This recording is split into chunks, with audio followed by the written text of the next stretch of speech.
Hello students. Today I am going to explain your first chapter of geography, environment. Listen carefully. After the long vacation, when Ravi started going to school again, he noticed that the only playground next to his school was dug up.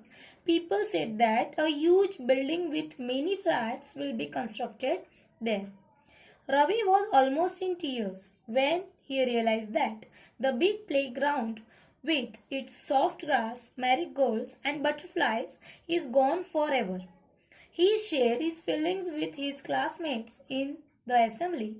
The principal too sadly observed, see how our environment is changing. तो after long vacation मतलब लंबी छुट्टियों के बाद जब Ravi school जा रहा था तब उसने देखा कि उसके स्कूल के पास में एक जो खेल का बड़ा मैदान था उसमें खुदवाई हो रही थी। डगअप मतलब क्या, उसको खोद रहे थे। वही एक मैदान उनके खेलने के लिए वहां पर था। तो लोगों ने बताया कि वहां बहुत सारे फ्लैट्स बन रहे हैं और उसकी बड़ी सी बिल्डिंग ऐसी बन रही है। तो जब रवि को समझ में आया कि वो जो पहले जो वो ग्राउंड था जहाँ पर मुलायम घास होती थी, गेंदे के फूल होते थे, फिर तितलियों वाला जो बटरफ्लाईज वहां पे होते थे, वहां ऐसा जो बड़ा मैदान था वो अब नहीं रहेगा। ठीक है, तो उसकी आंखों से आंसू छलकने लगे। उसने यह बात अपने सहपाठियों को, अपने जो दोस्त होते हैं उनको बताई तब।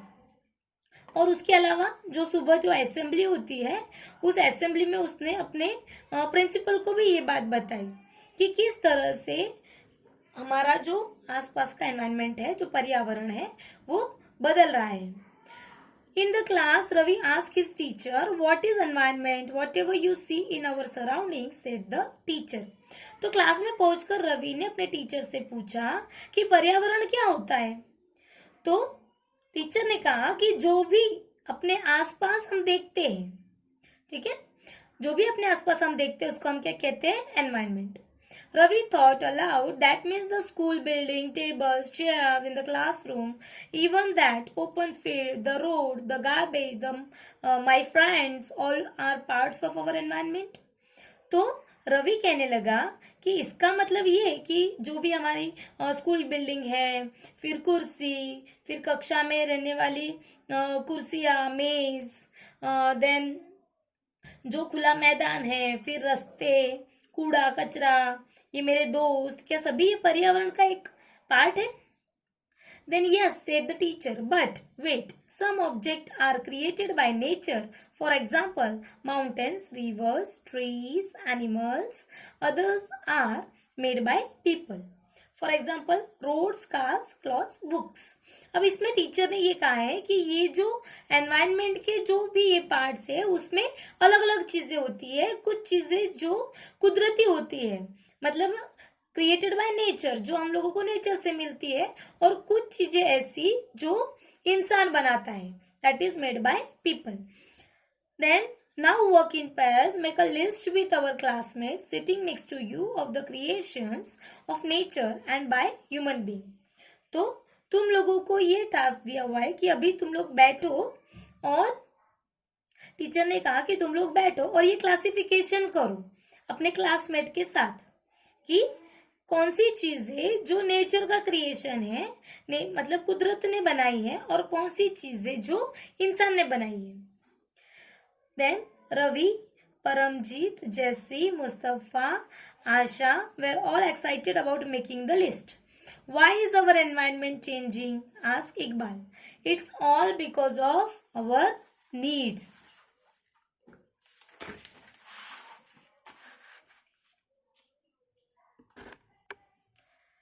तो रवि, परमजीत, जैसी, मुस्तफा और आशा, ये सभी ये सूची जो लिस्ट होती है वो बनाने के लिए बहुत ही एक्साइटेड थे और वो बैठ गए। देन फिर टीचर ने कहा कि ये जो एनवायरनमेंट है वो क्यों बदल रहा है। तो टीचर ने कहा कि ये हमारी जरूरतों के कारण बदल रहा है। तो जो दिन ब दिन इंक्रीजिंग डे बाय डे, दिन ब दिन जो हमारी जरूरतें हैं वो क्या हो रही है, बढ़ रही है। And we are therefore modifying and at times even destroying our nature surroundings, the teacher replied. और इन जरूरतों के हिसाब से हम जो हमारी प्रकृति का वातावरण है उसको क्या कर रहे हैं, बदल रहे हैं, उसको परिवर्तित कर रहे हैं, और बहुत बार हम उसको नुकसान भी पहुंचाते हैं, उसको डिस्ट्रॉय करते हैं, उसको नष्ट करते हैं. From the above conversation, you understand that the place, people, things and nature that surround any living organism is called environment. तो ऊपर की जो हम लोगों ने ये बातचीत सुनी, तो इससे हम लोगों को ये पता चलता है कि हमारे आसपास जितने भी जो भी स्थान या फिर प्लेसेस या फिर चीजें या फिर नेचुरल जो चीजें होती है, वो सारी जो हमारे आसपास हम लोगों को देखने को मिलती है, ये प्राकृतिक हो या मानव निर्मित हो, इंसान ने बनाई हो या कुदरती हो, ये इन्हीं जो इनका जो मिक्सचर है वो ही क्या है, हमारा वातावरण. ठीक है.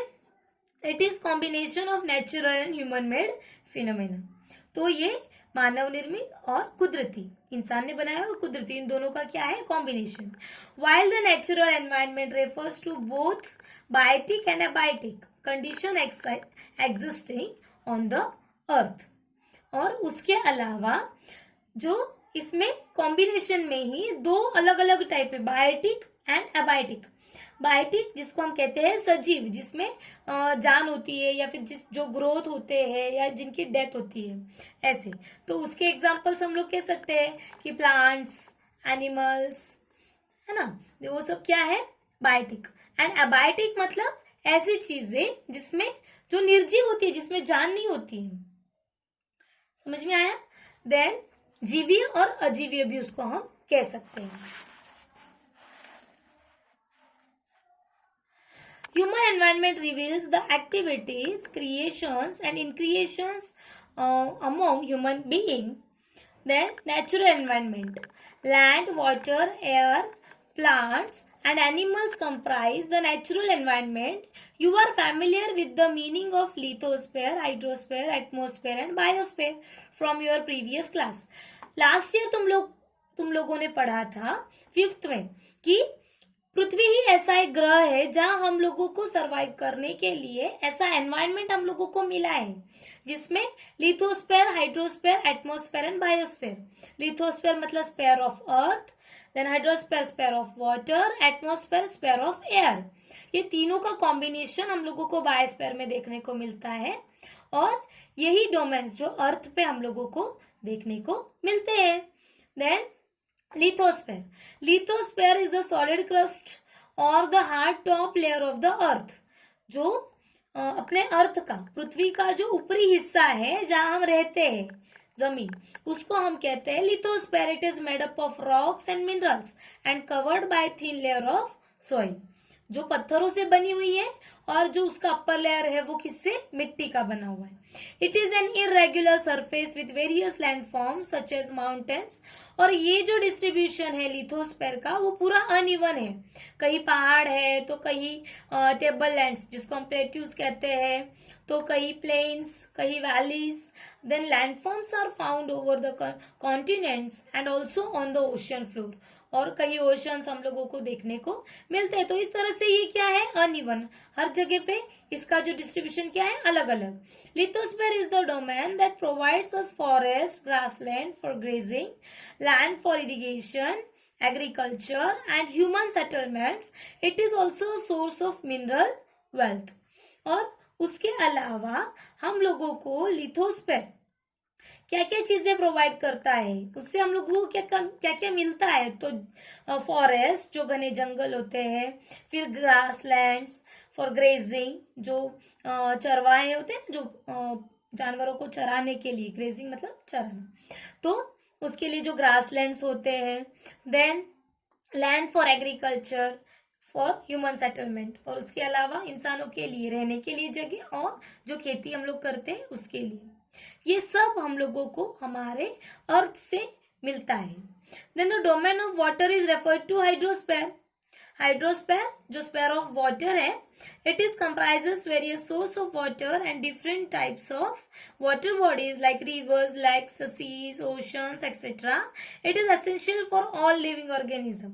और उसके अलावा हमारे जो वाटर बॉडीज है, जो पानी के सोर्स है, तो नदियां, देन तालाब, देन समुद्र, ये सब, तो जिससे हम लोगों को पानी प्रोवाइड होता है, और ये भी हमारे लिए एक जरूरी चीज है, ठीक है। Then atmosphere is the thin layer of air that surrounds the earth. The gravitational force of the earth hold the atmosphere around it. It protect us. इसका मतलब पृथ्वी के चारों ओर जो फैली हुई हवा है, उसकी जो लेयर है, उसको हम एटमॉस्फेयर कहते हैं.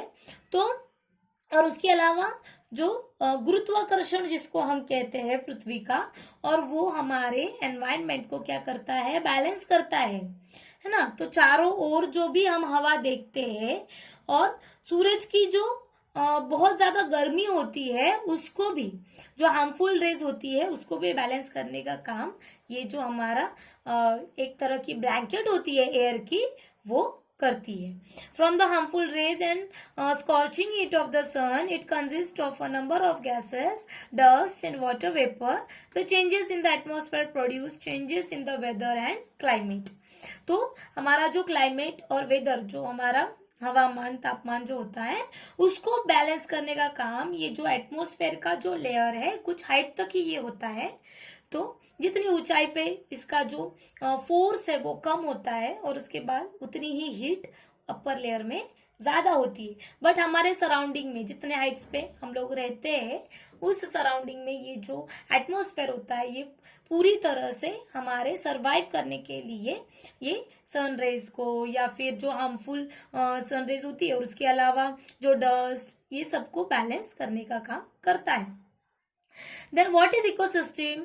At an NCC camp that Ravi's class was attending, Jesse exclaimed, "What a heavy downpour! It reminds me of my home in Kerala. You should come and see how it pours and pours and pours over the lush green fields and coconut plantation." तो ecosystem क्या होता है?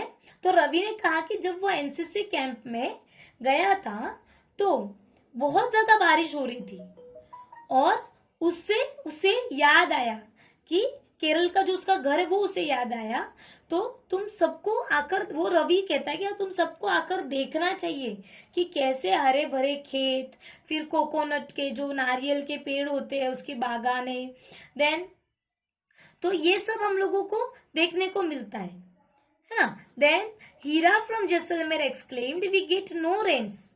तो अलग अलग जगह की जो प्लेसेस के जो बच्चे हैं, वो अपने प्लेसेस या फिर अपने गांव का जो एनवायरनमेंट है, उसको एक्सक्लेम कर रहे हैं, उसको वो समझा रहे कि जिस एरिया में वो रहते हैं, वहाँ किस किस तरह का वातावरण हम लोगों को देखने को मिलता है. We get no rains, we see only kikar and sand. तो वो कह रही है, हीरा कह रही है कि वो जहाँ रहती है, वहां तो बारिश बिल्कुल भी नहीं होती है, और दूर दूर तक केवल उनको कीकर और रेत, सैंड मतलब क्या, रेत नजर आती है. As far as the eyes can see but you also find camels, said Ravi. और दूर दूर तक केवल रेत ही नजर आती है, और वहां सिर्फ ऊंट देखने को मिलते हैं. ऐसा रवि ने कहा कि वहां ऊंट भी तो देखने को मिलते हैं. ठीक है. नेक्स्ट एक्सप्लेनेशन हम लोग इसी चैप्टर के सेकेंड पार्ट में देखेंगे. Thank you.